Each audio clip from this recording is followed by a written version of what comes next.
Hello అండి. అందరికీ నమస్కారం. Welcome to home maker Sujji. ఎలా ఉన్నారండి అందరూ? బాగున్నారు కదా! నేను బాగున్నాను. ఇది నా వరలక్ష్మి వ్రతం రోజు చేసిన వీడియో అనమాట.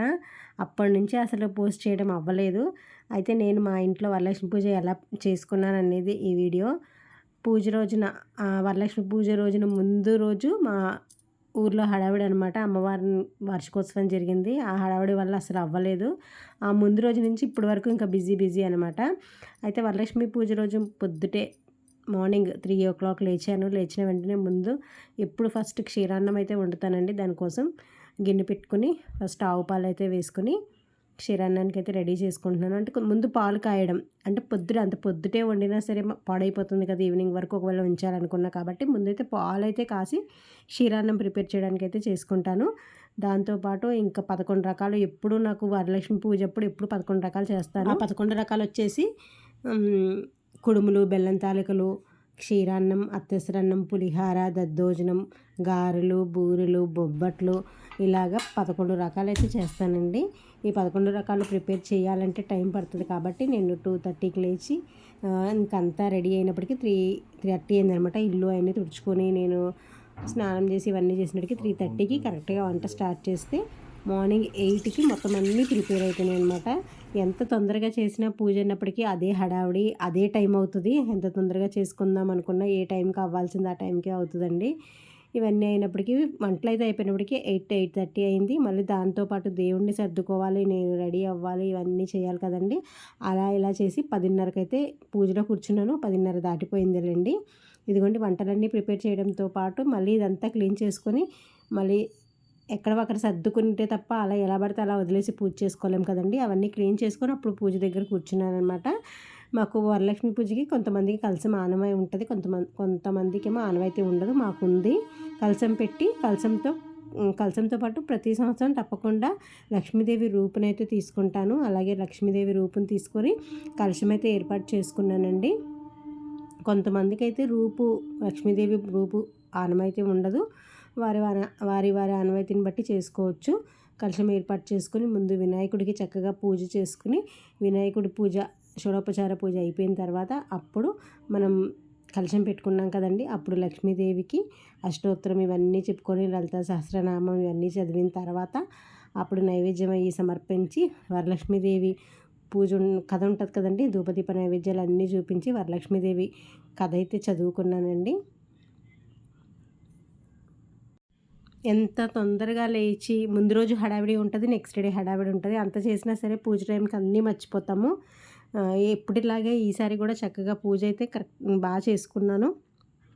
అమ్మవారి దగ్గర చక్కగా జాకెట్ ముక్కలు ఎక్కువగా నిండుగా పెట్టుకున్నానమాట. గాజులు, పువ్వులు, పళ్ళు వచ్చిన పేరంటాలకి తాంబూలం ఇస్తాం కదండి. దానికి సంబంధించినవి ముందుగా తల్లి వాయనం ఇస్తాం కదా, లక్ష్మీదేవి వాయనం అంటాము. లక్ష్మీదేవి వాయనం కూడా ఎవరికి ఇవ్వాలో ఆ వాయనం సర్దుకుంటాము. మేమైతే లక్ష్మీదేవి వాయనంలో మామూలు కథలోనే ఉంటుంది. 12 కుడుములు అయితే వాయనంగా ఇస్తాము. ఆ వాయనంలో చీర వీలైనంత మట్టికి మీ వీలుని బట్టి చీర, లేకపోతే జాకెట్టు, పసుపు, కుంకుమ, గాజులు ఇవన్నీ అయితే ఇచ్చుకుని దాంతోపాటు మనం చేతికి ఒక తోరణం కడతాం కదా, ఇంకో తోరణం ఆ లక్ష్మీదేవి వాయనంలో కూడా వేస్తామండి. వాయనంలో వేసి దాంతోపాటు తిలకము, బొట్టు, అత్తరు సీసా అంటారు కదా అది, ఇవన్నీ అయితే నేను ఎప్పుడు ఎవ్రీ ఇయర్ ఇంకా నాకు అలవాటు. దాంతోపాటునే నేను వండిన పిండి వంటలన్నీ ఇలా దేవుడి దగ్గర పెట్టుకుని నైవేద్యం సమర్పించేసి మంత్రం చదువుకుంటూ చేతికైతే తోరణం కట్టుకొని లక్ష్మీదేవి వాయనంలో తోరణం వేశాను కదండి. పూజ అంతా అయిపోయిన తర్వాత లక్ష్మీదేవి వాయనం ఇచ్చేసి అప్పుడు నా పూజ కంప్లీట్ చేసుకున్నానండి. ఇదిగోండి చిట్టి గాజులతో అష్టోత్తరం అయ్యి చెప్పేసుకున్నాను. తర్వాత మిగతా లక్ష్మీదేవి వాయనం ఇచ్చిన తర్వాత మిగతా వాళ్ళు మనం ఎంతమందికి తాంబూలం ఇచ్చుకుందాం అనుకుంటామో అంతమందికి ఇచ్చుకోవచ్చు అనమాట. దేవుడి దగ్గర ప్రతిసారి చీర పెట్టుకోవడం, ఇదే చీర మా పెళ్లి రోజు కట్టుకోవడం నాకు మా పెళ్ళైనప్పటి నుంచి నాకు ప్రతి సంవత్సరం చేస్తున్న ఆనవాయితీ అనుకోండి. అది అలాగే ప్రతి సంవత్సరం అలాగే ముందు దేవుడి దగ్గర అమ్మవారికి చీర పెట్టి అదే చీరని నా పెళ్లి రోజుకి నేను కట్టుకోవడం నాకు సెంటిమెంట్ అనమాట. ఈ సంవత్సరం కూడా ఇలాగే అమ్మవారి దగ్గర చీర పెట్టాను. ఎందుకంటే ఎవ్రీ ఇయర్ వరలక్ష్మి పూజ అయిన వెంటనే మ్యారేజ్ డే వస్తుంది. అలా అలవాటు ముందుగా లక్ష్మీదేవి వాయనం తీసుకోవడానికి అయితే వచ్చారు. బొట్టు పెట్టి కాళ్ళకు పసుపు రాసి తూర్పు వైపునే కూర్చోబెట్టి ఇస్తే మంచిదని తూర్పు వైపున కూర్చోబెట్టి అయితే ఇస్తున్నానండి.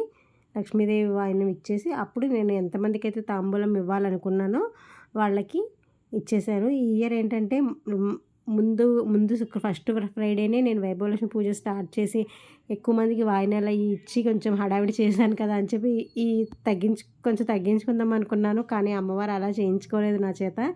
ఎక్కువ మందికే మళ్ళీ తాంబూలం ఇవ్వగలిగాను అనమాట. అంటే సింపుల్గా చేద్దాం అనుకున్నా సరే బాగా జరిగింది. ఇలా అయితే నా వరలక్ష్మి దేవి పూజ అయితే ఈ ఇయర్ ఇలా అయింది. నేను ఇలాగా ఈ కలశం ఏంటి ఈ దేవుడంతా 3 డేస్ ఉంచేస్తానండి. కథపన్ను చాలామంది ఆదివారమే అంటే శుక్రవారమే చేసి ఈవినింగ్ కదిపేసి తీసేస్తారు కదా, కొంతమంది శనివారం తీస్తారు. నేను అలా కాకుండా ఈ 3 రోజులు ఉంచేసి ఆదివారం పొద్దుట దీపారాధన చేసి ఏదో కొంచెం నైవేద్యం పెట్టి అప్పుడు దేవుణ్ణి తీస్తానన్నమాట. ఇదిగోండి ఇలా అందరికీ తాంబూలాలు అయితే ఇచ్చేసి మళ్ళీ సాయంత్రం కూడా మళ్ళీ దీపారాధన చేసుకుని పూజ చేసుకున్నాను అనమాట.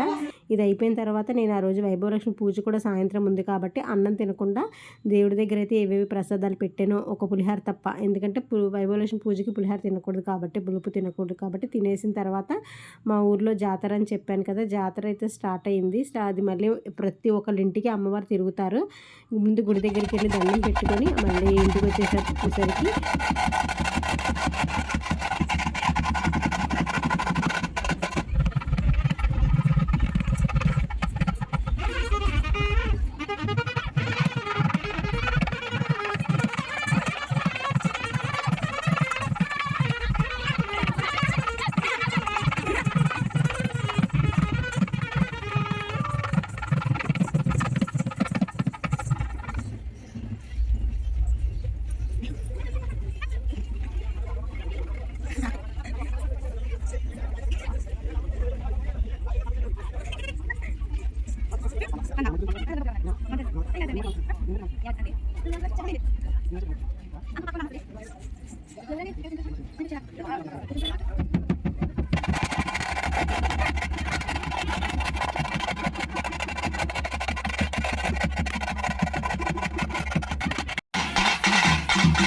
వరలక్ష్మి పూజ రోజే జాతర, మా ఊర్లో అమ్మవారి జాతర అవడం అది హడావిడి అయిపోయిందనమాట.